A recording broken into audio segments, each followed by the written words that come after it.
Começa agora pela TV Novo Tempo mais um programa Evidências, sempre em busca de fatos que comprovem a veracidade histórica da Bíblia Sagrada. Hoje, provavelmente você acordou, tomou seu desjejum, saiu de casa e se deparou com um cenário extremamente comum aos seus olhos. Esse cenário é composto de carros, prédios, comércio e assim se desenrolam as atividades do dia a dia.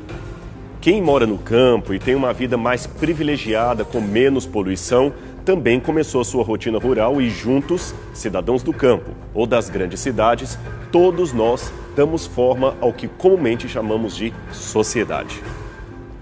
Toda sociedade é composta por uma relação nem sempre equilibrada de produção e consumo, regida pela administração governamental de algum tipo de regime, que pode ser democrático, totalitarista, competitivo, etc.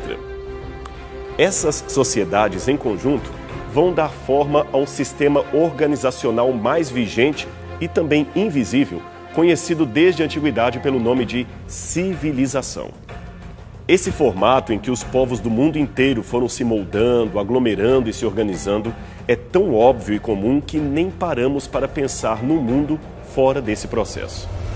De acordo com a sociologia, civilização é sair do estado primitivo, civilizar um povo, instruir, polir, tornar civil e, de certa forma, até cortês. Isto é para justificar aquela expressão que diz fulano de tal é uma pessoa civilizada. Agora, de modo etimológico, a palavra civilização vem de civil, que por sua vez vem do latim civilis, relativo ao indivíduo que vive numa cidade. Aliás, cidade em latim é civita. E assim, civita veio a ser civil, que por extensão seria o próprio nome de cidadão. No programa de hoje, vamos procurar conhecer um pouco mais os remotos traços arqueológicos que nos permitem ir para o mais próximo possível do início daquilo que chamamos civilização humana. A Bíblia diz que tudo começou com a criação do ser humano e a implantação do paraíso do Éden no lado oriental do planeta. Então veio a desobediência às leis de Deus e com ela as consequências do que vemos no mundo hoje. Esta versão, é claro, é ridicularizada por muitas pessoas atualmente. Elas preferem, em seu lugar, aceitar a teoria de que o homem evoluiu a partir de formas primitivas até chegar ao estágio do Homo sapiens. Somente nessa fase, munido de maior capacidade craniana, o homem teve então condições de raciocinar, descobrir o fogo, fundar as primeiras cidades e, com ela, as primeiras civilizações da humanidade. Agora, indo direto ao ponto, entre criacionismo e evolucionismo, qual dessas propostas parece mais sensata? Qual delas seria realmente mais coadunada com o início da civilização humana? Em outras palavras, como tudo, afinal de contas, começou? Antes que você opte rapidamente pela proposta darwinista, afinal de contas ela parece mais científica, mais racional, lembre-se que pesquisar as origens remotas da humanidade não é algo tão simples assim. Infelizmente, a enxurrada de tecnologia cinematográfica usada a favor do evolucionismo e também presente em filmes, documentários e museus do mundo inteiro dá a falsa impressão de que a hipótese da evolução humana a partir de primatas é algo tão real que quase não permite espaço para dúvidas quanto aos modos como tudo ocorreu. Um detalhe ou outro pode até ser corrigido, mas a certeza de que a cena descrita neste quadro um dia aconteceu é um dogma para muitos cientistas. O homem descobriu o fogo e com ele surgiu uma nova era para a evolução da humanidade. Se olharmos a rigor, as evidências não são tão claras assim. Existe um grande espaço para o subjetivismo, a interpretação daquilo que se encontra em solo. Veja o caso dos fósseis humanos que são apresentados como evidência inquestionável da evolução. A maioria absoluta desses fósseis, que de acordo com o paleontólogo Marvin Lubenov totalizam um pouco mais de 6.000 exemplares, são fragmentos quase imperceptíveis de uma parte de mandíbula, de um osso occipital, ou muitas vezes se resumem a um dente completamente isolado do restante do corpo, como este encontrado na Etiópia. O modo completo como muitos fósseis aparecem expostos em museus ou documentários é resultado de um árduo trabalho de reconstrução, baseado muitas vezes em pressuposições, imaginações, possibilidades e, sobretudo, talento artístico. os paleontólogos guardam catálogos e reproduções para estabelecer comparações e há casos em que fica difícil saber se o osso é realmente humano ou de um animal. Em alguns casos, conforme admite o especialista em reconstrução de fósseis Jean-Jacques Roublin, quase 90% do que se vê é formado de resina. Apenas uma ínfima porção dos ossos expostos faria realmente parte do original do que foi encontrado. Veja, por exemplo, esta reconstrução de Lucy, a Australopithecus encontrada por Donald Johansen, conforme a disposição do Museu de História Natural do Estado de Michigan. Os detalhes são perfeitos, não é mesmo? Veja ainda esta outra reconstrução disposta dessa vez no Museu de Chicago. Compare agora ambas as reconstruções com os ossos originais expostos no Museu de História Natural de Nova York. Como você pode ver, os espaços para a criação artística são maiores que a certeza científica. E como se não bastasse, em alguns museus há também a reconstrução não apenas da Lucy, mas também do seu parceiro, o seu filhinho, e nenhum desses ossos foi encontrado até hoje pelos paleontólogos. Alguém talvez possa argumentar que essas reconstruções são baseadas em outros exemplares mais bem preservados que supririam as partes faltantes. Mas não é bem assim. Foram tantos erros e alternativas que alguns exemplares fósseis, como os Zinanthropus, receberam várias reconstruções e também denominações, pois chegaram a ser confundidos com exemplares de Paranthropus boisei e hoje nem são mais considerados ancestrais humanos. Sendo assim, notamos que, da mesma maneira que não temos uma pedra original do Jardim do Éden ou uma amostra orgânica do corpo de Adão para provar a sua existência, também não temos nada de concreto que indique que a história se desenrolou exatamente como sugere a teoria evolucionista. O que temos, na verdade, por mais que alguns acadêmicos odeiem admitir, é uma reconstrução e, em última instância, uma demanda de fé. Afinal de contas, fé existe dos dois lados, tanto do criacionista quanto do evolucionista. Eu sei que pode parecer complicado eu falar de fé aplicada a evolucionistas, mas saiba que fé não é um sentimento exclusivo dos religiosos. Acadêmicos que acreditam em algo que não viram com os próprios olhos estão, de certa forma, exercitando a sua fé na teoria que consideram mais adequada para explicar o que encontram em solo. Repetindo, pois, as evidências históricas não são tão detalhadas e conclusivas como gostaríamos que fossem ou como a mídia faz supor que seriam. Mas não pense com isto que podemos optar por um agnosticismo prioritário em relação às origens da vida. Isto é, começar a achar que não se pode nunca ter certeza de nada. Não é bem assim. As evidências podem não ser conclusivas, mas elas oferecem boas pistas e compensa gastar um tempo analisando-as e verificando o quadro que elas apresentam. Mas, antes de falar destas pistas, vamos mencionar um problema que preocupa historiadores e arqueólogos. É que, para uns, a cultura material, isto é, aqueles elementos que encontramos em solo, são muito fragmentários para uma conclusão exata da história. Eles precisam de um texto antigo, preferencialmente contemporâneo, que explique o que aquilo significava. Encontrar, por exemplo, um desconhecido assentamento debaixo da areia do deserto só nos permite dizer que ali havia uma cidade. Agora, sem uma inscrição ou texto antigo encontrado nas redondezas, seria quase impossível dizer que cidade seria aquela, daí a importância dos textos antigos. Por outro lado, porém, rebatem os arqueólogos, os textos podem estar contaminados por linguagem ou propaganda política que geralmente oferecem uma impressão distorcida dos fatos. Por exemplo, o antigo historiador Heródoto afirmava que as muralhas da Babilônia tinham perto de 100 metros de altura, um equivalente a um edifício de mais de 30 andares. A arqueologia, porém, demonstrou que isto era um terrível exagero, e é óbvio que seria.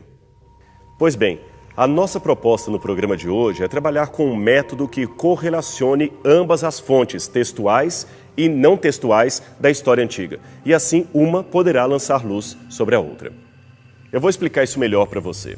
O que vamos fazer aqui é analisar em conjunto as evidências materiais encontradas em solo e os mais antigos textos da humanidade. E com isto, esperamos responder, ainda que hipoteticamente, à seguinte pergunta: o que os habitantes das primeiras civilizações da humanidade diziam quanto ao começo da raça humana?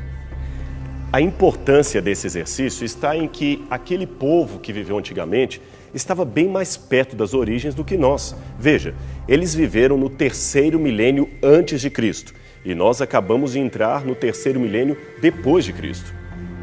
São, portanto, quase 6.000 anos de hiato entre eles e nós. Ora, vale a pena então ouvir o que esse povo tinha a dizer e examinar as evidências que eles deixaram em campo. Quais seriam, portanto, os primeiros assentamentos da humanidade que poderíamos chamar de cidade e civilização? Quais foram os primeiros traços de escrita que eles deixaram? Muitos antes pensavam na China, no Egito e em Jericó para traçar os começos da humanidade. Mas hoje, a maioria dos acadêmicos aponta para a Mesopotâmia como sendo o berço da civilização humana. E foi ali que tudo começou, ou recomeçou, se entendermos que ali fundaram as primeiras cidades, porém com pessoas que chegaram imigrantes de outra localidade. A Mesopotâmia é uma região que fica no atual Iraque e contém uma geografia arqueológica de interesse mundial. O seu nome deriva de duas palavras gregas, meso, que quer dizer meio, e pótamos, que quer dizer rio. Logo, Mesopotâmia seria terra entre rios. Exatamente por causa dos dois rios, Tigre e Eufrates, que hoje compõem o cenário da região. A área em redor também é chamada de crescente fértil, exatamente por ter uma terra arável em meio a um deserto e disposta também no formato de uma lua crescente, delimitada entre os vales dos dois rios já citados, o Tigre e o Eufrates, que desembocam no Golfo Pérsico. A Mesopotâmia tem ainda duas regiões geográficas distintas. Ao norte, a Alta Mesopotâmia ou Assíria, uma região bastante montanhosa, deserta e com escassa pastagem, e ao sul, a Baixa Mesopotâmia ou Caldeia, muito fértil em função do regime dos rios que nascem nas montanhas da Armênia e desaguam separadamente ali no Golfo Pérsico. Como já dissemos, as primeiras cidades que surgiram ali foram fruto de um povo outrora nômade ou imigrante de outras regiões que resolveu se fixar no local, provavelmente por causa das condições férteis da região. Quando exatamente essas populações começaram a chegar é um assunto controverso. Alguns falam até do 6º milênio antes de Cristo, o que parece ser uma cronologia muito exagerada. De qualquer modo, sabemos que o surgimento da escrita e o desenvolvimento comercial das primeiras cidades locais se deu exatamente por volta do 3º milênio antes de Cristo. E aqui iniciamos então a nossa pesquisa. Mas antes disso, seria interessante contar um pouquinho de como aconteceu a redescoberta da Mesopotâmia. Mesmo sendo o berço da civilização, a região agora tinha se transformado num completo deserto. As cidades que ali existiram estavam completamente soterradas. A paisagem não tinha nada daquelas monumentais ruínas como as encontradas no Egito. Por isso, houve gente que até duvidou da possibilidade daquele lugar, hoje tão deserto, ter sido, em algum tempo, palco de grandes civilizações. As escavações na Mesopotâmia começaram numa época em que a arqueologia era marcada pelo colecionismo. Ou seja, os artefatos eram achados, levados para museus sem nenhuma preocupação acadêmica com o local onde foram encontrados e então faziam parte de coleções, às vezes públicas, às vezes privadas. A descoberta da Pedra de Roseta pelos soldados de Napoleão Bonaparte e os monumentos que os franceses e ingleses levaram para a Europa no final do século XVIII caracterizam muito bem esse período. E foi por esta mesma época que Claudius James Rich, um representante da Companhia das Índias Orientais, se interessou pelas antiguidades locais da região da Mesopotâmia. Ele visitou várias ruínas e fez algo que hoje seria um crime, mas naqueles idos não. Ele recolheu para sua própria coleção uma quantidade enorme de objetos, inscrições antigas, tijolos, tabletes de argila, cilindros com desenhos em baixo relevo e cerâmicas. Quando ele morreu, infelizmente vitimado por cólera em 1821, a sua coleção foi adquirida pelo Museu Britânico de Londres, onde permanece até hoje. Na época em que esses cacos de cerâmica chegaram em Londres, por volta de 1818, ninguém tinha ainda condição de ler ou decifrar o que aquelas misteriosas inscrições diziam. Algumas delas mencionavam explicitamente o nome de Nabucodonosor, rei da Babilônia, mas naquela época, quem poderia ter noção disto? De qualquer modo, ainda que o colecionismo seja hoje questionável, esta leva de materiais para a Europa acabou causando um grande enriquecimento da arqueologia na Mesopotâmia. Ela despertou o interesse também de outros pesquisadores que queriam conhecer melhor aquela região, não apenas por ser mencionada na Bíblia, mas porque também fora palco de importantes eventos da humanidade. Em termos bíblicos, foi na Mesopotâmia que aconteceu o chamado de Abraão e Sara, o erguimento da Torre de Babel e ainda a fundação das primeiras cidades surgidas após o dilúvio. Foram muitas as escavações iniciadas na região, usando os próprios nativos como operários, tradutores e guias. Eles, afinal de contas, estavam acostumados ao rigor do deserto e possuíam uma valiosa tradição oral. Aqueles beduínos contratados foram de grande ajuda para os arqueólogos europeus. Em pouco tempo, ruínas de grandes e antigos palácios começaram a aparecer em meio à terra e os cacos de barro. O local da antiga Babilônia acabou sendo um dos primeiros a serem reconhecidos por causa da tradição dos beduínos locais que, por séculos, chamavam aquele lugar de Il Babil ou Tal Babil, isto é, Montanha dos Escombros da Babilônia. A atenção de Rich concentrou-se posteriormente mais ao norte para uns montículos de terra, onde foram encontrados antigos relevos de pedra contendo cenas e inscrições, mas que, infelizmente, foram despedaçados pelos muçulmanos por representar ídolos dos infiéis. Este é o principal monte de terra visto por Rich nas cercanias de Mossul e que muito o impressionaram. Ele então resolveu explorar o sítio e documentar minuciosamente a sua escavação através de fotos e desenhos profissionais. Em poucos anos confirmou-se o que o próprio Rich já supunha.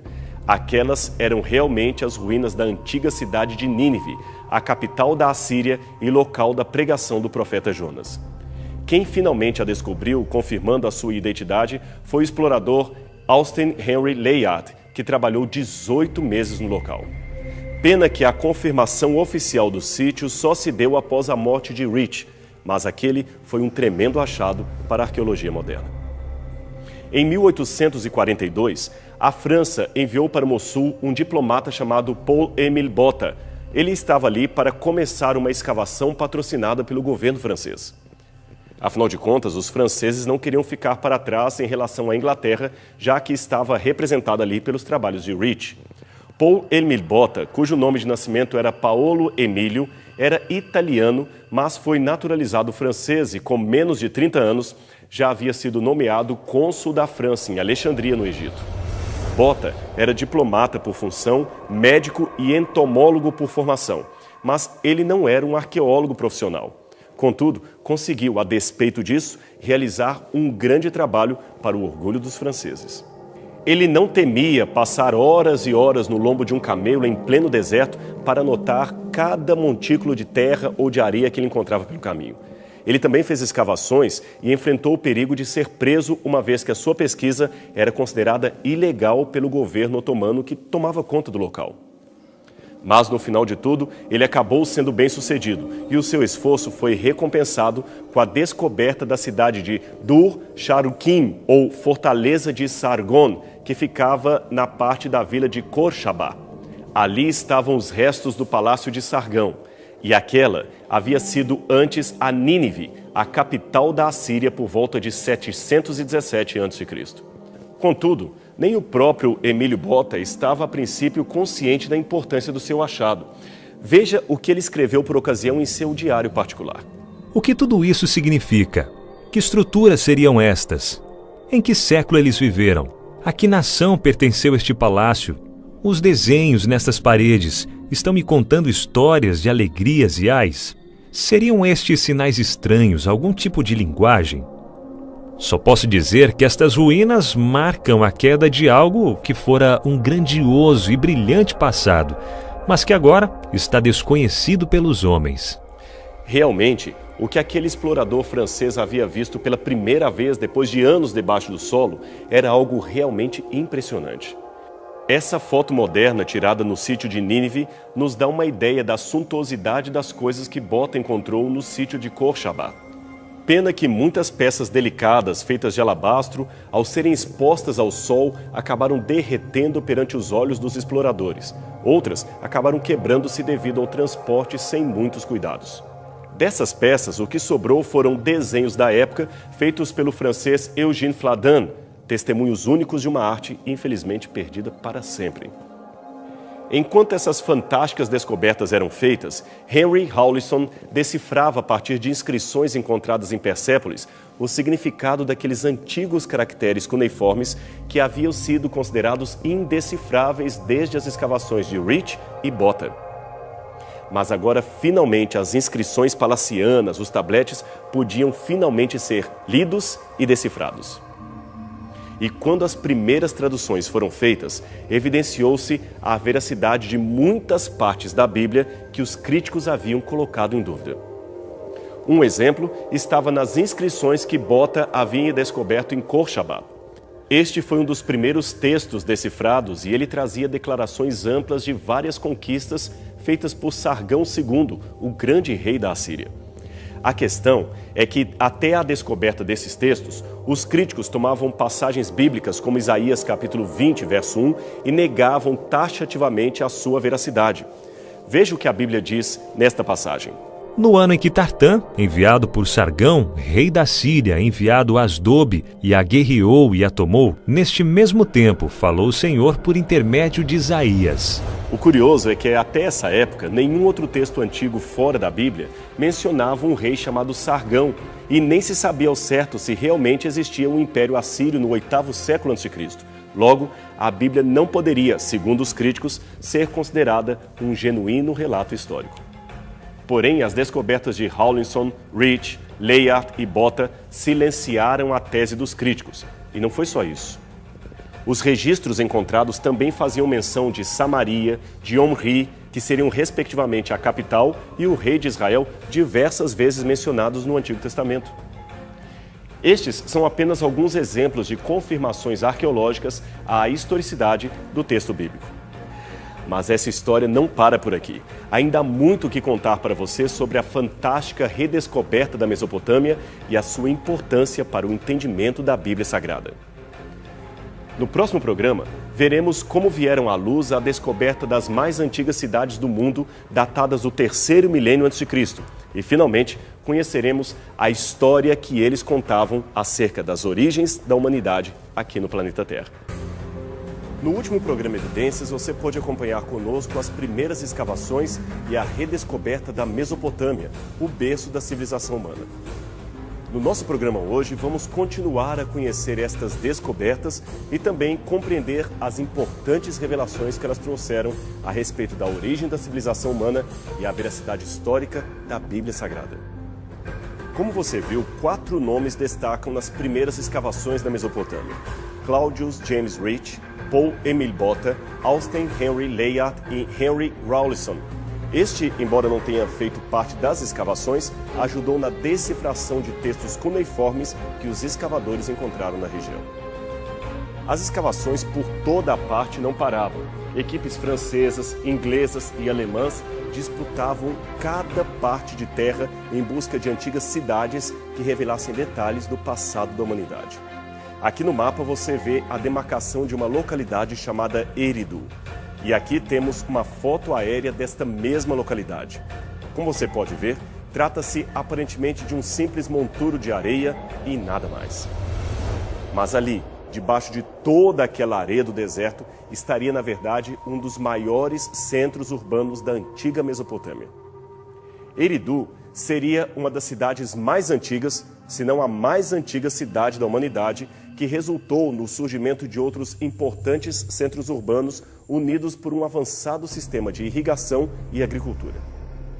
Em termos atuais, este sítio arqueológico de Eridu é um montículo de ruínas situado numa região atualmente chamada de Tal Abu Shaherim, que dista cerca de 22 quilômetros de Naziria e 24 quilômetros da ruína de Ur, a cidade onde viveu o patriarca Abraão. A rigor, existem ali não apenas um, mas 7 montículos que no passado faziam parte da mesma cidade. Eridu começou a ser explorada em 1854 pelo arqueólogo J.E. Thompson. Ele estava sob o patrocínio do Museu Britânico, que também financiou outras 3 etapas de escavação em 1855, 1918 e 1919. Ocorre, porém, que naquela época a arqueologia, principalmente a arqueologia europeia, era fortemente munida de um espírito colecionista. De modo geral, aquele que escavava fazia mais o papel de colecionador ou museólogo do que de um arqueólogo. É que o objetivo naquela época era lotar coleções particulares ou de museus das grandes cidades. Estes eram enriquecidos com peças antigas, muitas vezes extraídas de maneira irregular, pelos padrões modernos de escavação. Agora veja o que aconteceu. Enquanto outros sítios iraquianos ofereciam enormes relevos com inscrições cuneiformes, figuras entalhadas à mão ou enormes estátuas de valor inestimável, a única coisa que Thompson e outros exploradores puderam achar em Eridu foi apenas uma pequena elevação de adobe substancialmente erudita e compactada. Na época, não havia ainda as técnicas avançadas de localizar o local e seguir o traçado das paredes e muros como hoje se faz em arqueologia. Então o sítio se tornou desinteressante, perdeu o patrocínio e teve de ser abandonado. Até mesmo essa estátua de um leão majestosamente esculpido num granito negro que Thompson encontrou no local teve de ser deixada para trás por não terem dinheiro para um transporte adequado até Londres. Mas com o fim da Segunda Guerra Mundial, as coisas começaram a mudar no Iraque. O Império Otomano, depois de muitos conflitos com os mongóis, foi desmembrado e a decisão da Liga das Nações foi colocar um novo Iraque sob a tutela do Reino Unido. Isto, é claro, fez eclodir uma guerra pela independência do país. Então, finalmente, em 1945, aí já havia passado a Segunda Guerra Mundial, a era colonial da arqueologia teve o seu basta. E o novo Iraque, agora um país independente, tinha condições e regras claras quanto às antiguidades encontradas em seu território. Para isto, eles criaram a Diretoria Geral de Antiguidades Iraquianas, que funcionava junto ao governo para legislar sobre a arqueologia no local. Dentro dessa nova realidade, o abandonado sítio de Eridu voltou a ter importância para o recém-criado Estado do Iraque. É que eles queriam agora descobrir a sua linha genealógica conectada aos mais antigos fundadores da civilização humana. Assim, eles poderiam acentuar a sua importância no cenário mundial. Afinal de contas, eles mesmos, os iraquianos, vinham de um interminável processo de opressão otomana e também da opressão europeia.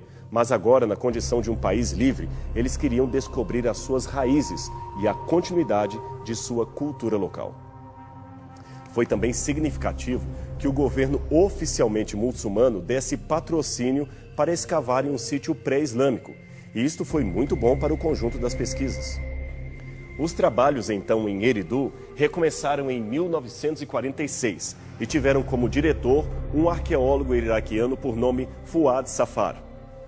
Como ele não era muito experiente, contou com a técnica arqueológica do britânico Selton Lloyd, que atuava como conselheiro de campo.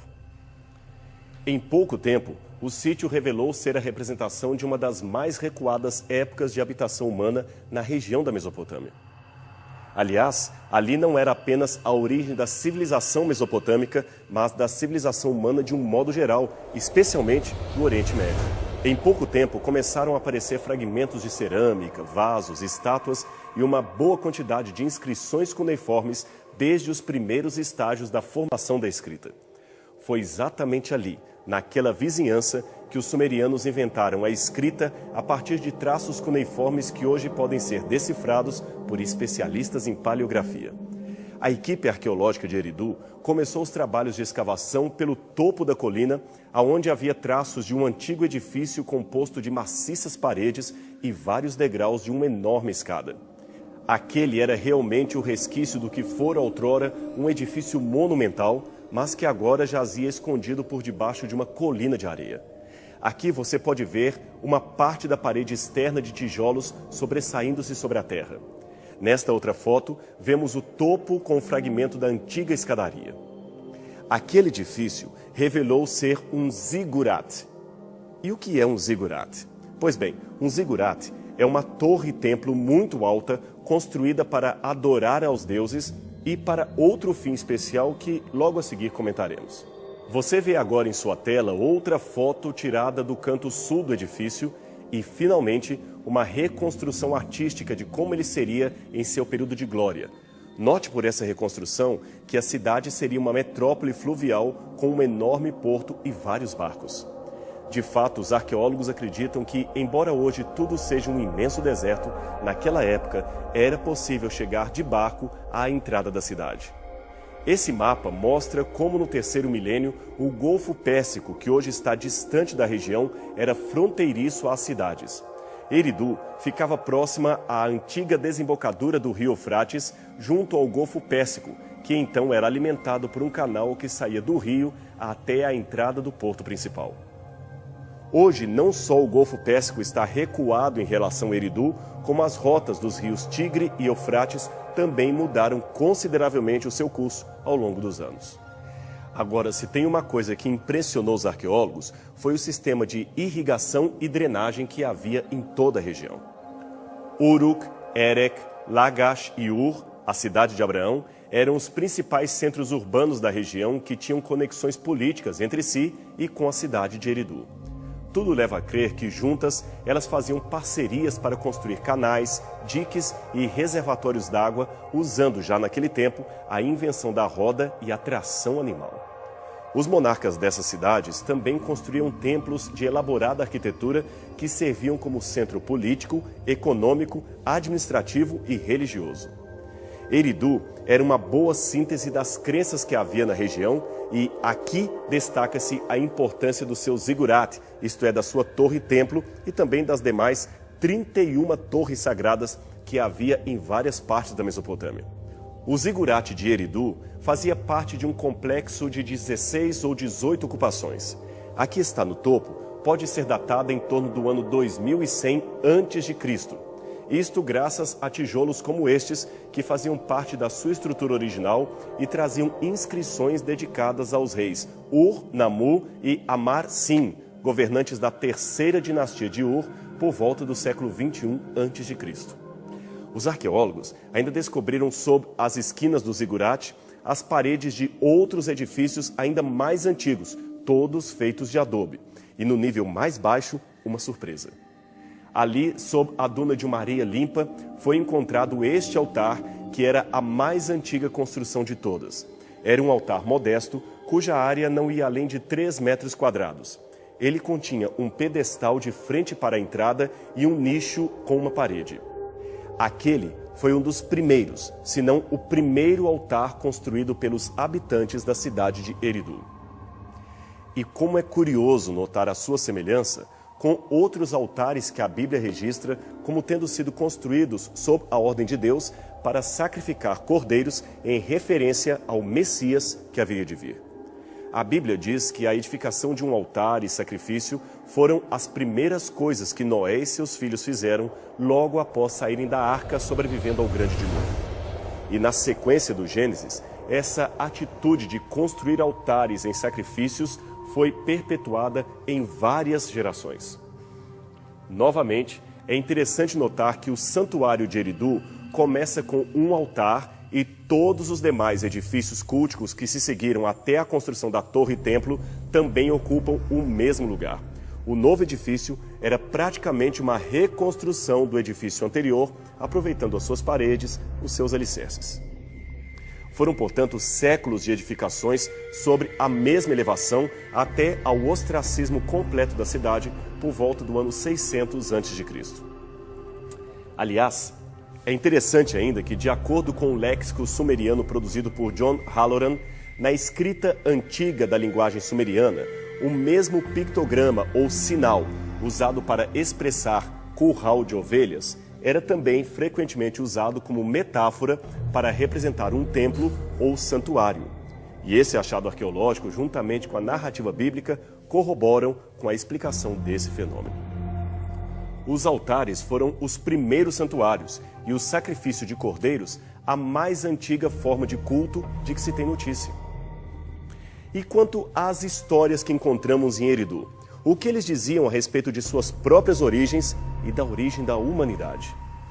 Bem, antes de responder a essa pergunta, é importante lembrar que, ao falar de Eridu, estamos também falando de várias cidades e assentamentos que foram fundadas ao longo da antiga Mesopotâmia.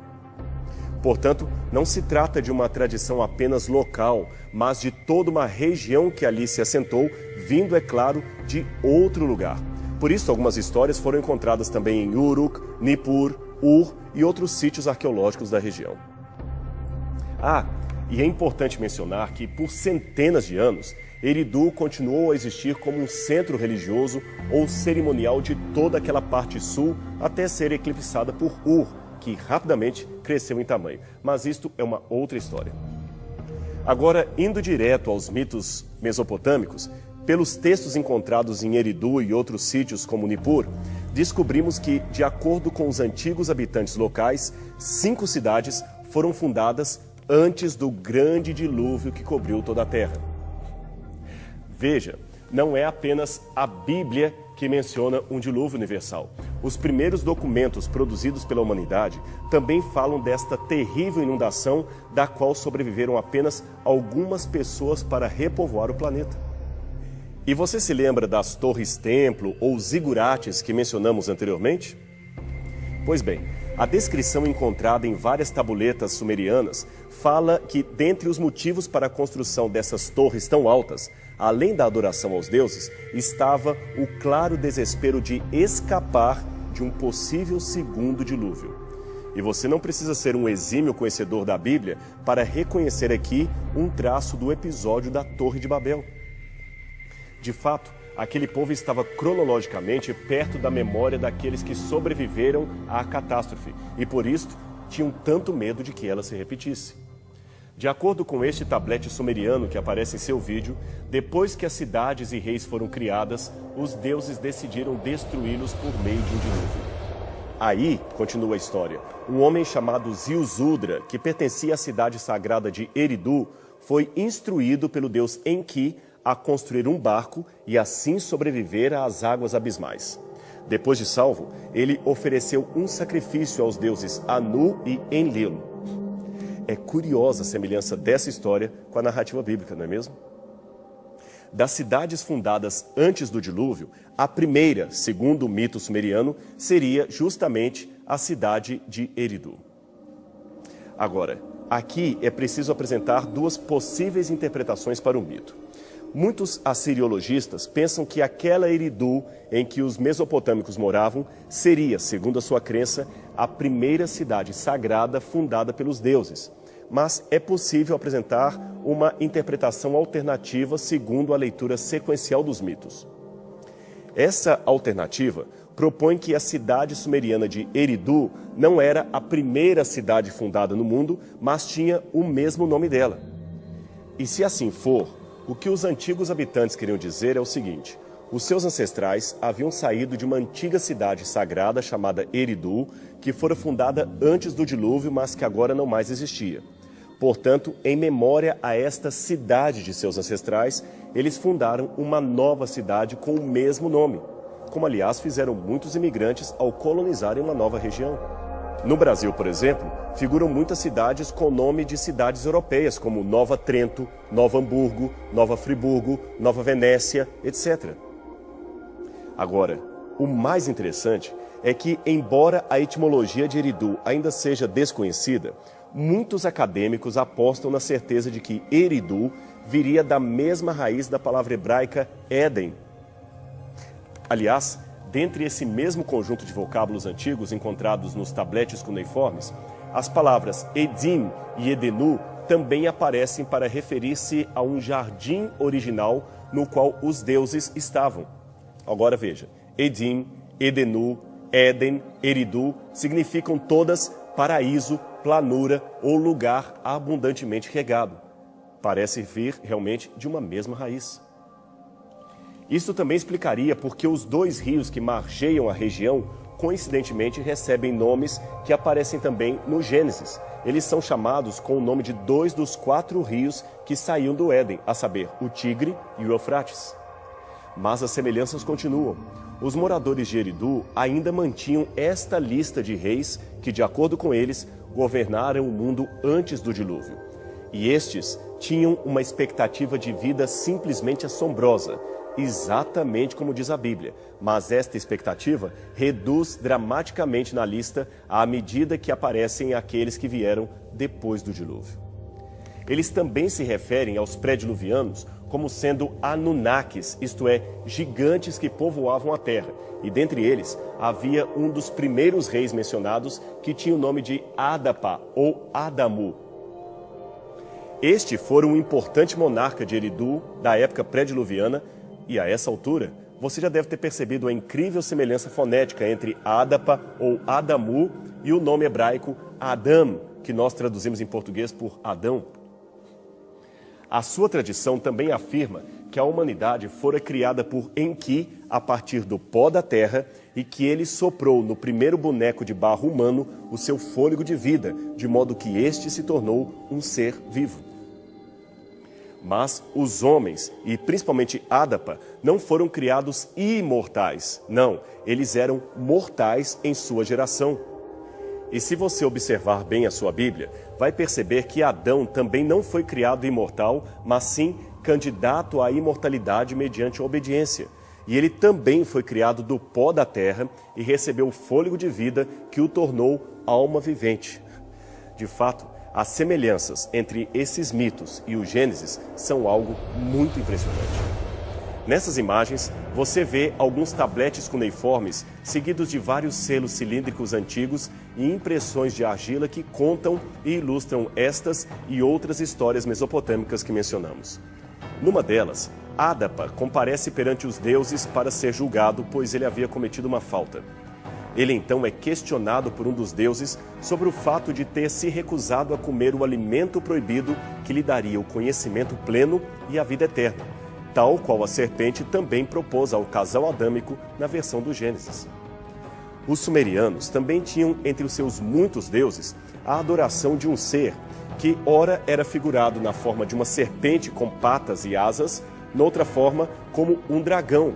A esse dragão ou serpente eles davam o nome de Nin-Gish-Zida, que quer dizer a senhora da árvore agradável. Ora, e que árvore agradável seria esta, senão a árvore do conhecimento do bem e do mal? Afinal de contas, se você ler Gênesis capítulo 3, verso 6, verá que ali a Bíblia descreve uma árvore proibida, mas como sendo ao mesmo tempo boa para se comer, agradável aos olhos e desejável para dar entendimento. Aqui nós temos uma taça volitiva encontrada em Lagash, perto da cidade de Ur. Ela traz 2 entalhes de Nin-Gish-Zida, figurada no primeiro momento como uma serpente comum e também como uma serpente alada mais à frente. E tem mais. Preste atenção em mais este mito encontrado na região. Ele fala da história de Nin-Urzag, a deusa da montanha sagrada. A história diz que ela criou um jardim e o chamou de Edenu. Viu a semelhança com Éden? Depois ela colocou o jardim na região de Dilman, o Oriente. Agora, se você olhar a Bíblia, o Éden também foi, de acordo com o Gênesis, plantado na banda do Oriente. Então, continua o relato, Nin-Urzag incumbiu Enki, o seu amado, de cuidar do jardim e dos animais. Mas ele se tornou curioso e o seu assistente Adapa selecionou 7 plantas proibidas e ofereceu a ele. Enki ficou então doente e sentiu dores em sua costela. Curiosamente, costela é ti em sumeriano, que quer dizer tanto costela quanto vida. Outros deuses então convenceram Nin-Urzag a revelar a questão, e ela então criou Nin-Ti. Nin significa senhora e Ti, costela. Nin-Ti, senhora da costela. Ela foi criada para curar Enki e dar-lhe a vida. De acordo com a Bíblia, Eva também foi criada da costela de Adão para curar-lhe da doença da solidão, se podemos dizer assim.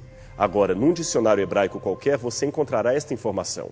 A palavra Eva, em hebraico, significa vida. Antes do achado desses relatos que eu mencionei, os críticos da Bíblia diziam que aquelas histórias eram inventadas pelo autor sagrado.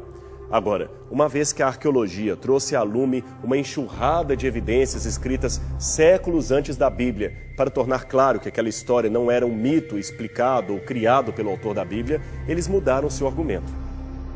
Hoje, eles dizem que a Bíblia plagiou tais relatos e os apresentou apenas numa roupagem judaica. Nesse caso, as escrituras seriam, segundo os críticos, apenas um reflexo cultural da antiga cultura mesopotâmica. Ora, é claro que existem incríveis semelhanças entre a Bíblia e estes textos mais antigos, como nós mostramos para vocês. Contudo, existem também diferenças marcantes entre esses relatos e a versão bíblica. Afinal de contas, embora todos possam estar ecoando uma tradição comum, o prisma de cada livro é essencialmente diferente um do outro.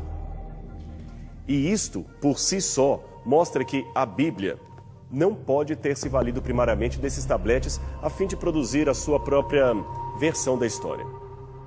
Vejamos. Em primeiro lugar, é notório que o politeísmo é a coluna mestra do arrazoado desses autores mesopotâmicos, mas a Bíblia é clara em falar da devoção de um único Deus. Se o autor do Gênesis estivesse plagiando aqueles mitos da região, ele não começaria dizendo, no princípio criou Deus os céus e a terra, mas sim, no princípio criaram as divindades, o céu e a terra, diferentes deuses. Ou, melhor dizendo, ele nem mencionaria a terra como objeto de criação de Deus, pois, segundo os sumerianos, esta terra já existia junto com o universo bem antes do nascimento dos deuses. Ademais, como acentua o especialista Kenneth Kitchen, orientalista e arqueólogo da Universidade de Liverpool, a suposição comum de que o relato bíblico é simplesmente uma versão simplificada de lendas babilônicas é um sofisma em suas bases metodológicas. No Antigo Oriente Próximo, a regra é que relatos e tradições podem surgir, por acréscimo ou embelezamento, na elaboração de lendas, mas não o contrário. No Antigo Oriente, as lendas não eram simplificadas para tornar pseudo-histórias como tem sugerido para o Gênesis. Ora, estas diferenças entre o Gênesis e as demais literaturas sumerianas são um simples, porém lógico argumento de que o texto bíblico não surgiu da derivação daqueles textos sumerianos pagãos que o antecederam. A sua semelhança pode ser explicada apenas como sendo oriunda de uma mesma tradição, isto, uma tradição adâmica que foi passada pelos seus descendentes e descendentes até chegar aos mitos sumerianos e posteriormente à Bíblia. Portanto, tanto a palavra de Deus quanto os mitos sumerianos apontam para uma origem comum e não para uma interdependência entre um e outro. Há tantas semelhanças e, ao mesmo tempo, tantas distinções que nós extrapolaríamos o tempo do nosso programa apresentando apenas os detalhes de cada uma delas para você. Mas, para bom entendedor, meia palavra basta. Assim, esperamos que os exemplos dados possam ter demonstrado a você como a história do Gênesis, longe de ser um mito criado pelo autor da Bíblia, é o reflexo de uma história que realmente aconteceu e deixou a sua marca indelével na mente de todos aqueles povos, desde o começo da civilização humana. Mas talvez alguém possa perguntar, por que dentre tantas versões da história da criação, de Adão e do dilúvio, elegemos apenas a Bíblia como a mais confiável, a mais fidedigna? Bem, poderíamos argumentar com muitos pontos acerca da inspiração da Sagrada Escritura, mas, por enquanto, basta um elemento para fazer você pensar.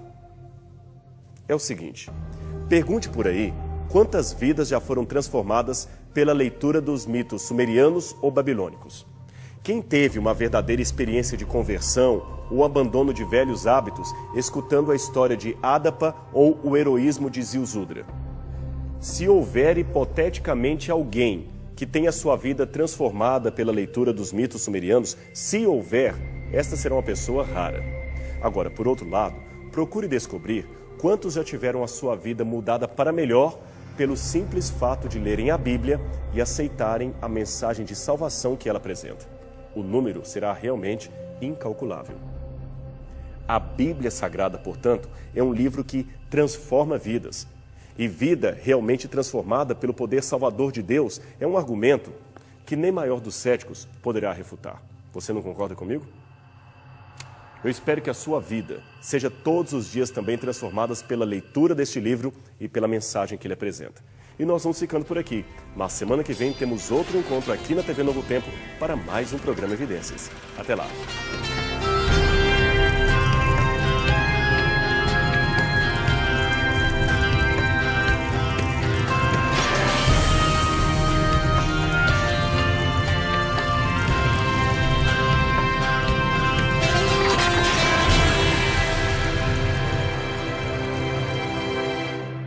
A Mesopotâmia é uma região que fica no atual Iraque e contém uma geografia arqueológica de interesse mundial.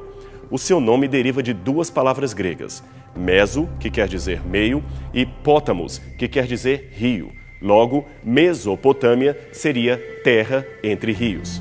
Exatamente por causa dos dois rios, Tigre e Eufrates, que hoje compõem o cenário da região. A área em redor também é chamada de crescente fértil, exatamente por ter uma terra arável em meio a um deserto e disposta também no formato de uma lua crescente, delimitada entre os vales dos dois rios já citados, o Tigre e o Eufrates, que desembocam no Golfo Pérsico. A Mesopotâmia tem ainda duas regiões geográficas distintas. Ao norte, a Alta Mesopotâmia ou Assíria, uma região bastante montanhosa, deserta e com escassa pastagem, e ao sul, a Baixa Mesopotâmia ou Caldeia, muito fértil em função do regime dos rios que nascem nas montanhas da Armênia e desaguam separadamente ali no Golfo Pérsico. Como já dissemos, as primeiras cidades que surgiram ali foram fruto de um povo outrora nômade ou imigrante de outras regiões que resolveu se fixar no local, provavelmente por causa das condições férteis da região. Quando exatamente essas populações começaram a chegar é um assunto controverso. Alguns falam até do 6º milênio antes de Cristo, o que parece ser uma cronologia muito exagerada. De qualquer modo, sabemos que o surgimento da escrita e o desenvolvimento comercial das primeiras cidades locais se deu exatamente por volta do 3º milênio antes de Cristo. E aqui iniciamos então a nossa pesquisa. Mas antes disso, seria interessante contar um pouquinho de como aconteceu a redescoberta da Mesopotâmia. Mesmo sendo o berço da civilização, a região agora tinha se transformado num completo deserto. As cidades que ali existiram estavam completamente soterradas. A paisagem não tinha nada daquelas monumentais ruínas como as encontradas no Egito. Por isso, houve gente que até duvidou da possibilidade daquele lugar, hoje tão deserto, ter sido, em algum tempo, palco de grandes civilizações. As escavações na Mesopotâmia começaram numa época em que a arqueologia era marcada pelo colecionismo. Ou seja, os artefatos eram achados, levados para museus sem nenhuma preocupação acadêmica com o local onde foram encontrados e então faziam parte de coleções, às vezes públicas, às vezes privadas. A descoberta da Pedra de Roseta pelos soldados de Napoleão Bonaparte e os monumentos que os franceses e ingleses levaram para a Europa no final do século XVIII caracterizam muito bem esse período. E foi por esta mesma época que Claudius James Rich, um representante da Companhia das Índias Orientais, se interessou pelas antiguidades. Tempo boa para se comer, agradável aos olhos e desejável para dar entendimento.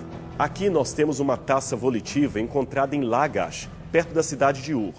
Ela traz 2 entalhes de Ningishzida, figurada no primeiro momento como uma serpente comum e também como uma serpente alada mais à frente. E tem mais. Preste atenção em mais este mito encontrado na região. Ele fala da história de Ninhursag, a deusa da montanha sagrada. A história diz que ela criou um jardim e o chamou de Edenu. Viu a semelhança com Éden? Depois ela colocou o jardim na região de Dilmun, o Oriente. Agora, se você olhar a Bíblia, o Éden também foi, de acordo com o Gênesis, plantado na banda do Oriente. Então, continua o relato, Ninhursag incumbiu Enki, o seu amado, de cuidar do jardim e dos animais. Mas ele se tornou curioso e o seu assistente Adapa selecionou 7 plantas proibidas e ofereceu a ele. Enki ficou então doente e sentiu dores em sua costela. Curiosamente, costela é ti em sumeriano, que quer dizer tanto costela quanto vida. Outros deuses então convenceram Ninhursag a revelar a questão, e ela então criou Ninti, Nin significa senhora e Ti, costela. Ninti, senhora da costela. Ela foi criada para curar Enki e dar-lhe a vida. De acordo com a Bíblia, Eva também foi criada da costela de Adão para curar-lhe da doença da solidão, se podemos dizer assim. Agora, num dicionário hebraico qualquer, você encontrará esta informação. A palavra Eva, em hebraico, significa vida. Antes do achado desses relatos que eu mencionei, os críticos da Bíblia diziam que aquelas histórias eram inventadas pelo autor sagrado. Agora, uma vez que a arqueologia trouxe à lume uma enxurrada de evidências escritas séculos antes da Bíblia para tornar claro que aquela história não era um mito explicado ou criado pelo autor da Bíblia, eles mudaram seu argumento. Hoje, eles dizem que a Bíblia plagiou tais relatos e os apresentou apenas numa roupagem judaica. Nesse caso, as escrituras seriam, segundo os críticos, apenas um reflexo cultural da antiga cultura mesopotâmica. Ora, é claro que existem incríveis semelhanças entre a Bíblia e estes textos mais antigos, como nós mostramos para vocês.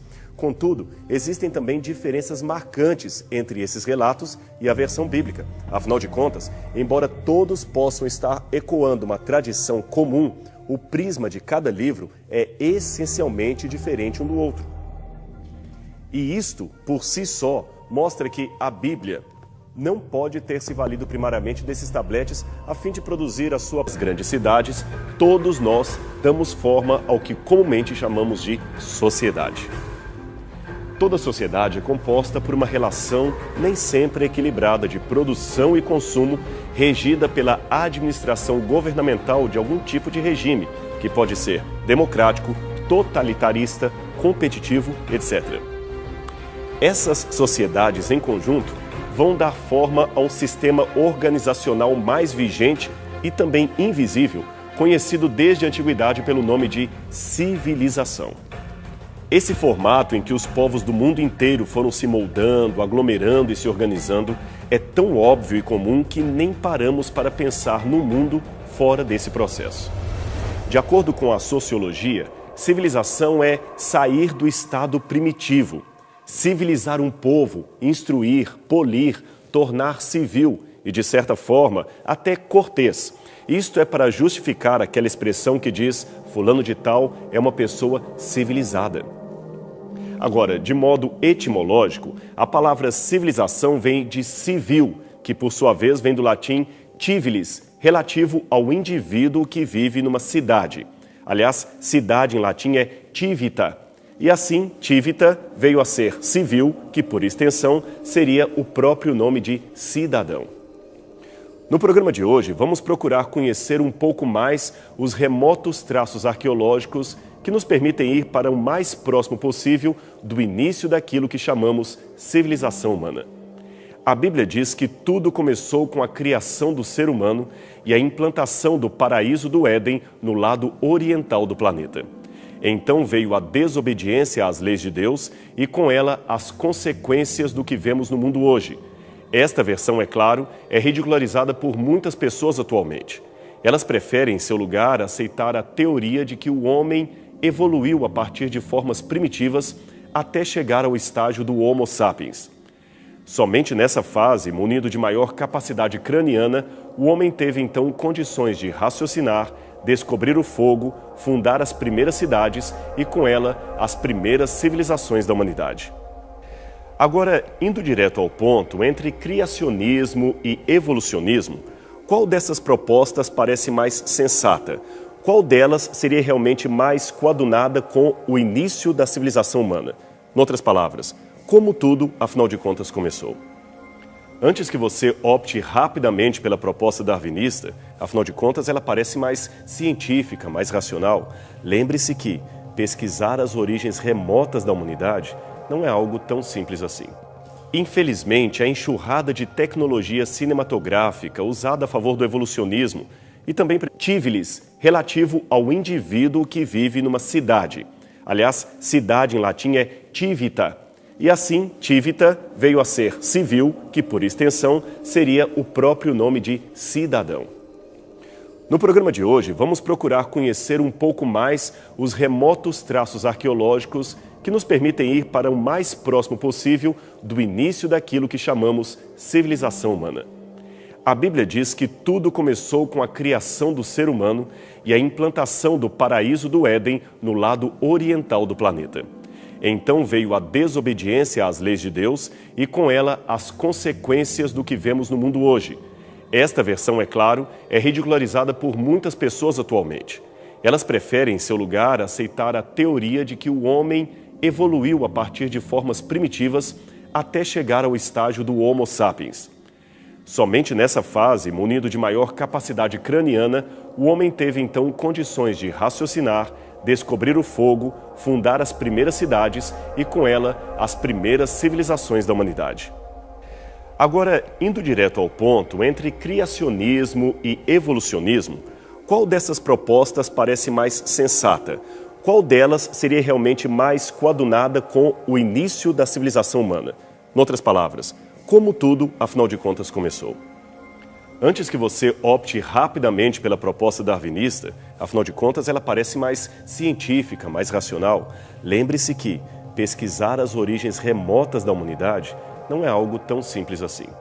Infelizmente, a enxurrada de tecnologia cinematográfica usada a favor do evolucionismo e também presente em filmes, documentários e museus do mundo inteiro, dá a falsa impressão de que a hipótese da evolução humana a partir de primatas é algo tão real que quase não permite espaço para dúvidas quanto aos modos como tudo ocorreu. Um detalhe ou outro pode até ser corrigido, mas a certeza de que a cena descrita neste quadro um dia aconteceu é um dogma para muitos cientistas. O homem descobriu o fogo e com ele surgiu uma nova era para a evolução da humanidade. Se olharmos a rigor, as evidências não são tão claras assim. Existe um grande espaço para o subjetivismo, a interpretação daquilo que se encontra em solo.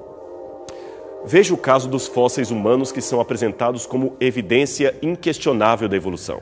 A maioria absoluta desses fósseis, que de acordo com o paleontólogo Marvin Lubenov totalizam pouco mais de 6.000 exemplares, são fragmentos quase imperceptíveis de uma parte de mandíbula, de um osso occipital, ou muitas vezes se resumem a um dente completamente isolado do restante do corpo, como este encontrado na Etiópia.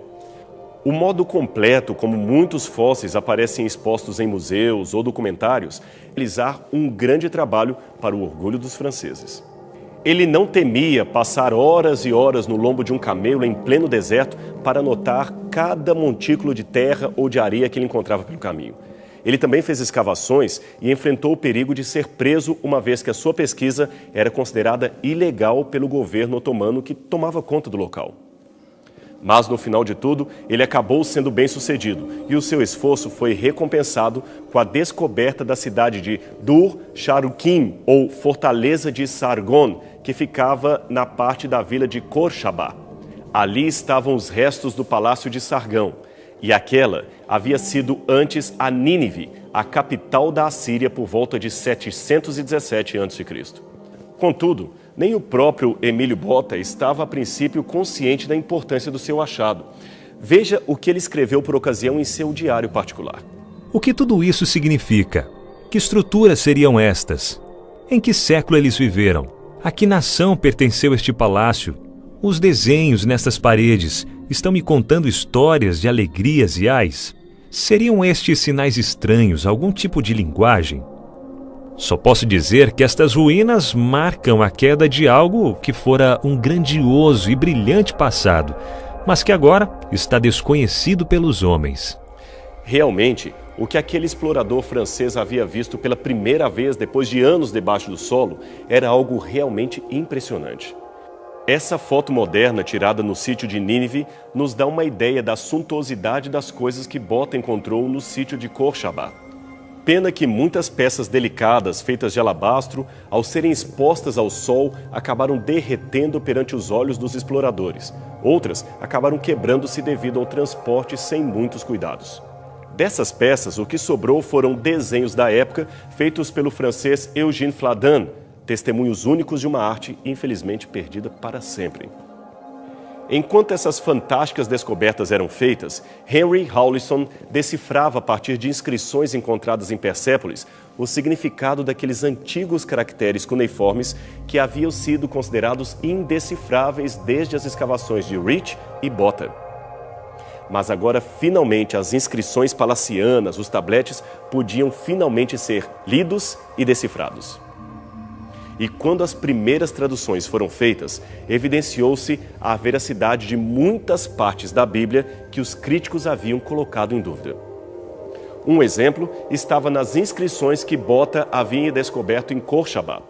Este foi um dos primeiros textos decifrados e ele trazia declarações amplas de várias conquistas feitas por Sargão II, o grande rei da Assíria. A questão é que até a descoberta desse morreu, infelizmente vitimado por cólera em 1821, a sua coleção foi adquirida pelo Museu Britânico de Londres, onde permanece até hoje. Na época em que esses cacos de cerâmica chegaram em Londres, por volta de 1818, ninguém tinha ainda condição de ler ou decifrar o que aquelas misteriosas inscrições diziam. Algumas delas mencionavam explicitamente o nome de Nabucodonosor, rei da Babilônia, mas naquela época, quem poderia ter noção disto? De qualquer modo, ainda que o colecionismo seja hoje questionável, esta leva de materiais para a Europa acabou causando um grande enriquecimento da arqueologia na Mesopotâmia. Ela despertou o interesse também de outros pesquisadores que queriam conhecer melhor aquela região, não apenas por ser mencionada na Bíblia, mas porque também fora palco de importantes eventos da humanidade. Em termos bíblicos, foi na Mesopotâmia que aconteceu o chamado de Abraão e Sara, o erguimento da Torre de Babel e ainda a fundação das primeiras cidades surgidas após o dilúvio. Foram muitas as escavações iniciadas na região, usando os próprios nativos como operários, tradutores e guias. Eles, afinal de contas, estavam acostumados ao rigor do deserto e possuíam uma valiosa tradição oral. Aqueles beduínos contratados foram de grande ajuda para os arqueólogos europeus. Em pouco tempo, ruínas de grandes e antigos palácios começaram a aparecer em meio à terra e os cacos de barro. O local da antiga Babilônia acabou sendo um dos primeiros a serem reconhecidos por causa da tradição dos beduínos locais que, por séculos, chamavam aquele lugar de Il Babil ou Tal Babil, isto é, Montanha dos Escombros da Babilônia. A atenção de Rich concentrou-se posteriormente mais ao norte para uns montículos de terra onde foram encontrados antigos relevos de pedra contendo cenas e inscrições, mas que, infelizmente, foram despedaçados pelos muçulmanos por representar ídolos dos infiéis. Este é o principal monte de terra visto por Rich nas cercanias de Mossul e que muito o impressionaram. Ele então resolveu explorar o sítio e documentar minuciosamente a sua escavação através de fotos e desenhos profissionais. Em poucos anos confirmou-se o que o próprio Rich já supunha. Aquelas eram realmente as ruínas da antiga cidade de Nínive, a capital da Assíria e local da pregação do profeta Jonas. Quem finalmente a descobriu, confirmando a sua identidade, foi o explorador Austin Henry Layard, que trabalhou 18 meses no local. Pena que a confirmação oficial do sítio só se deu após a morte de Rich, mas aquele foi um tremendo achado para a arqueologia moderna. Em 1842, a França enviou para Mossul um diplomata chamado Paul-Émile Botta. Ele estava ali para começar uma escavação patrocinada pelos europeus. Em pouco tempo, ruínas de grandes e antigos palácios começaram a aparecer em meio à terra e os cacos de barro. O local da antiga Babilônia acabou sendo um dos primeiros a serem reconhecidos por causa da tradição dos beduínos locais que, por séculos, chamavam aquele lugar de Il Babil ou Tal Babil, isto é, Montanha dos Escombros da Babilônia. A atenção de Rich concentrou-se posteriormente mais ao norte para uns montículos de terra onde foram encontrados antigos relevos de pedra contendo cenas e inscrições, mas que, infelizmente, foram despedaçados pelos muçulmanos por representar ídolos dos infiéis. Este é o principal monte de terra visto por Rich nas cercanias de Mossul e que muito o impressionaram. Ele então resolveu explorar o sítio e documentar minuciosamente a sua escavação através de fotos e desenhos profissionais. Em poucos anos confirmou-se o que o próprio Rich já supunha. Aquelas eram realmente as ruínas da antiga cidade de Nínive, a capital da Assíria e local da pregação do profeta Jonas. Quem finalmente a descobriu, confirmando a sua identidade, foi o explorador Austin Henry Layard, que trabalhou 18 meses no local. Pena que a confirmação oficial do sítio só se deu após a morte de Rich, mas aquele foi um tremendo achado para a arqueologia moderna. Em 1842, a França enviou para Mossul um diplomata chamado Paul-Émile Botta. Ele estava ali para começar uma escavação patrocinada pelo governo francês. Afinal de contas, os franceses não queriam ficar para trás em relação à Inglaterra, já que estava representada ali pelos trabalhos de Rich. Paul-Émile Botta, cujo nome de nascimento era Paolo Emílio, era italiano, mas foi naturalizado francês e, com menos de 30 anos, já havia sido nomeado cônsul da França em Alexandria, no Egito. Botta era diplomata por função, médico e entomólogo por formação, mas ele não era um arqueólogo profissional. Contudo, conseguiu, a despeito disso, realizar um grande trabalho para o orgulho dos franceses. Ele não temia passar horas e horas no lombo de um camelo em pleno deserto para anotar cada montículo de terra ou de areia que ele encontrava pelo caminho.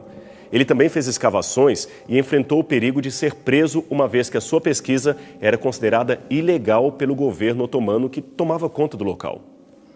Mas, no final de tudo, ele acabou sendo bem-sucedido e o seu esforço foi recompensado com a descoberta da cidade de Dur-Sharukin, ou Fortaleza de Sargon, que ficava na parte da vila de Khorshaba. Ali estavam os restos do palácio de Sargão, e aquela havia sido antes a Nínive, a capital da Assíria, por volta de 717 a.C.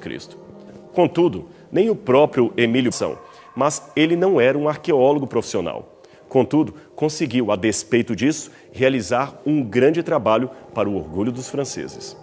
Ele não temia passar horas e horas no lombo de um camelo em pleno deserto para anotar cada montículo de terra ou de areia que ele encontrava pelo caminho. Ele também fez escavações e enfrentou o perigo de ser preso, uma vez que a sua pesquisa era considerada ilegal pelo governo otomano que tomava conta do local. Mas, no final de tudo, ele acabou sendo bem-sucedido e o seu esforço foi recompensado com a descoberta da cidade de Dur-Sharukin, ou Fortaleza de Sargon, que ficava na parte da vila de Khorshaba. Ali estavam os restos do palácio de Sargão, e aquela havia sido antes a Nínive, a capital da Assíria, por volta de 717 a.C. Contudo, nem o próprio Emílio Botta estava a princípio consciente da importância do seu achado. Veja o que ele escreveu por ocasião em seu diário particular. O que tudo isso significa? Que estruturas seriam estas? Em que século eles viveram? A que nação pertenceu este palácio? Os desenhos nestas paredes estão me contando histórias de alegrias e ais? Seriam estes sinais estranhos algum tipo de linguagem? Só posso dizer que estas ruínas marcam a queda de algo que fora um grandioso e brilhante passado, mas que agora está desconhecido pelos homens. Realmente, o que aquele explorador francês havia visto pela primeira vez depois de anos debaixo do solo era algo realmente impressionante. Essa foto moderna tirada no sítio de Nínive nos dá uma ideia da suntuosidade das coisas que Botta encontrou no sítio de Khorshaba. Pena que muitas peças delicadas, feitas de alabastro, ao serem expostas ao sol, acabaram derretendo perante os olhos dos exploradores. Outras acabaram quebrando-se devido ao transporte sem muitos cuidados. Dessas peças, o que sobrou foram desenhos da época feitos pelo francês Eugène Fladan, testemunhos únicos de uma arte infelizmente perdida para sempre. Enquanto essas fantásticas descobertas eram feitas, Henry Howlisson decifrava a partir de inscrições encontradas em Persépolis o significado daqueles antigos caracteres cuneiformes que haviam sido considerados indecifráveis desde as escavações de Rich e Botta. Mas agora, finalmente, as inscrições palacianas, os tabletes, podiam finalmente ser lidos e decifrados. E quando as primeiras traduções foram feitas, evidenciou-se a veracidade de muitas partes da Bíblia que os críticos haviam colocado em dúvida. Um exemplo estava nas inscrições que Botta havia descoberto em Khorshaba. Este foi um dos primeiros textos decifrados e ele trazia declarações amplas de várias conquistas feitas por... Ele ofereceu um sacrifício aos deuses Anu e Enlil. É curiosa a semelhança dessa história com a narrativa bíblica, não é mesmo? Das cidades fundadas antes do dilúvio, a primeira, segundo o mito sumeriano, seria justamente a cidade de Eridu. Agora, aqui é preciso apresentar duas possíveis interpretações para o mito. Muitos assiriologistas pensam que aquela Eridu em que os mesopotâmicos moravam seria, segundo a sua crença, a primeira cidade sagrada fundada pelos deuses. Mas é possível apresentar uma interpretação alternativa segundo a leitura sequencial dos mitos. Essa alternativa propõe que a cidade sumeriana de Eridu não era a primeira cidade fundada no mundo, mas tinha o mesmo nome dela. E se assim for, o que os antigos habitantes queriam dizer é o seguinte: os seus ancestrais haviam saído de uma antiga cidade sagrada chamada Eridu, que fora fundada antes do dilúvio, mas que agora não mais existia. Portanto, em memória a esta cidade de seus ancestrais, eles fundaram uma nova cidade com o mesmo nome, como aliás fizeram muitos imigrantes ao colonizarem uma nova região. No Brasil, por exemplo, figuram muitas cidades com nome de cidades europeias, como Nova Trento, Nova Hamburgo, Nova Friburgo, Nova Venécia, etc.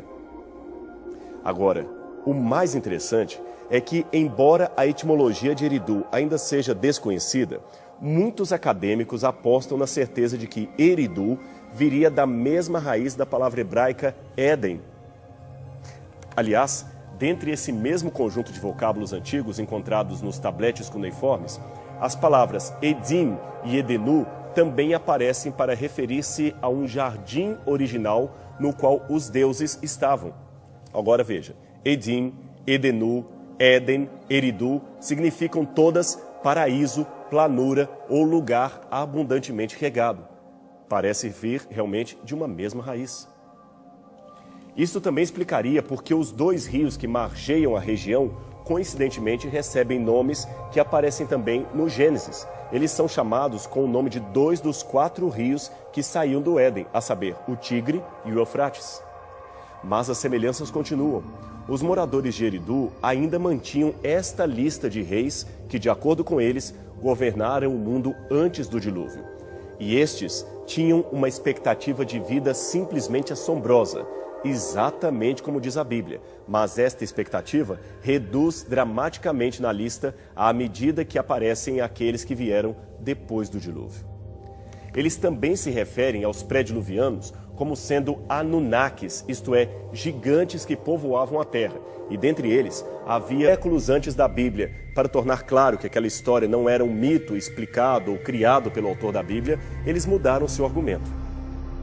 Hoje, eles dizem que a Bíblia plagiou tais relatos e os apresentou apenas numa roupagem judaica.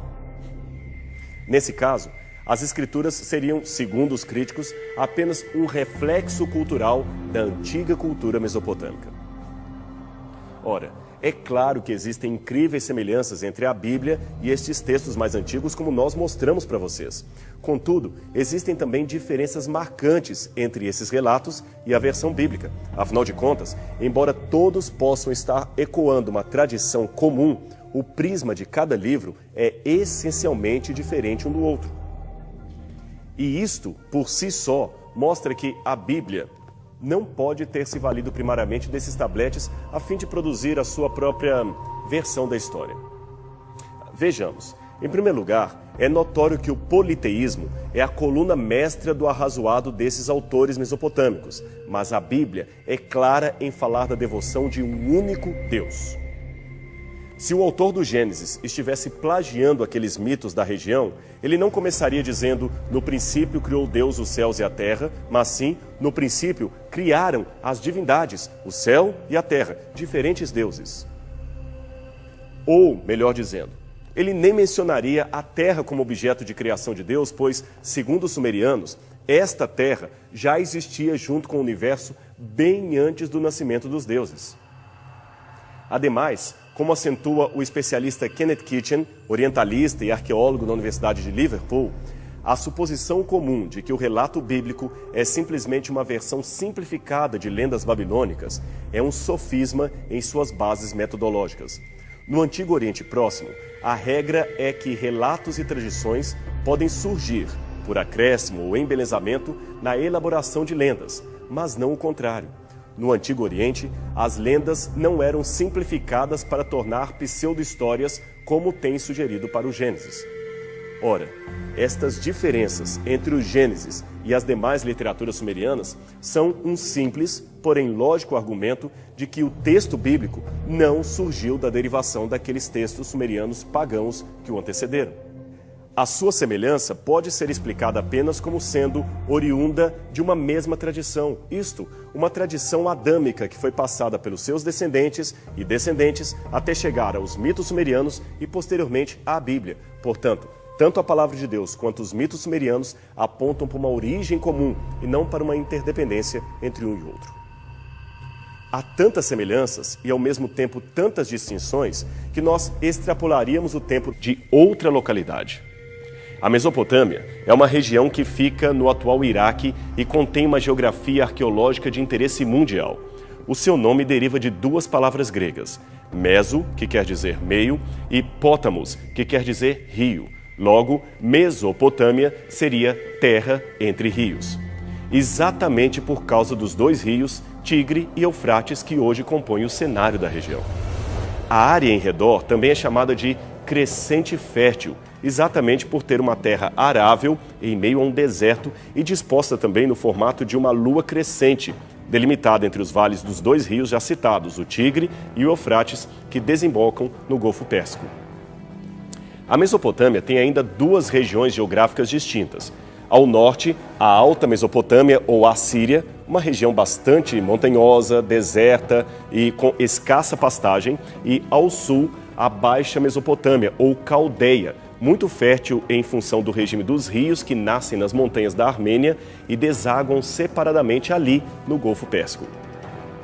Como já dissemos, as primeiras cidades que surgiram ali foram fruto de um povo outrora nômade ou imigrante de outras regiões que resolveu se fixar no local, provavelmente por causa das condições férteis da região.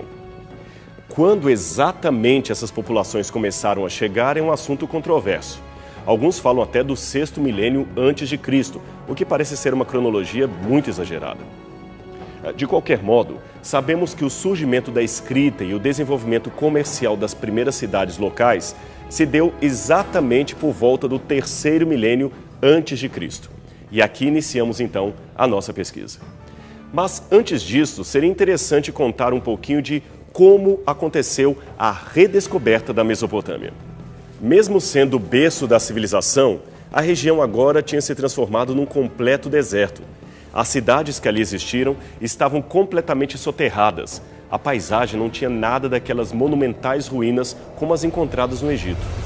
Por isso, houve gente que até duvidou da possibilidade daquele lugar, hoje tão deserto, ter sido, em algum tempo, palco de grandes civilizações. As escavações na Mesopotâmia começaram numa época em que a arqueologia era marcada pelo colecionismo.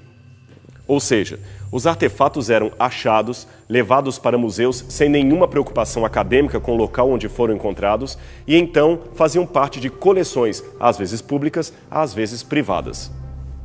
A descoberta da Pedra de Roseta pelos soldados de Napoleão Bonaparte e os monumentos que os franceses e ingleses levaram para a Europa no final do século XVIII caracterizam muito bem esse período. E foi por esta mesma época que Claudius James Rich, um representante da Companhia das Índias Orientais,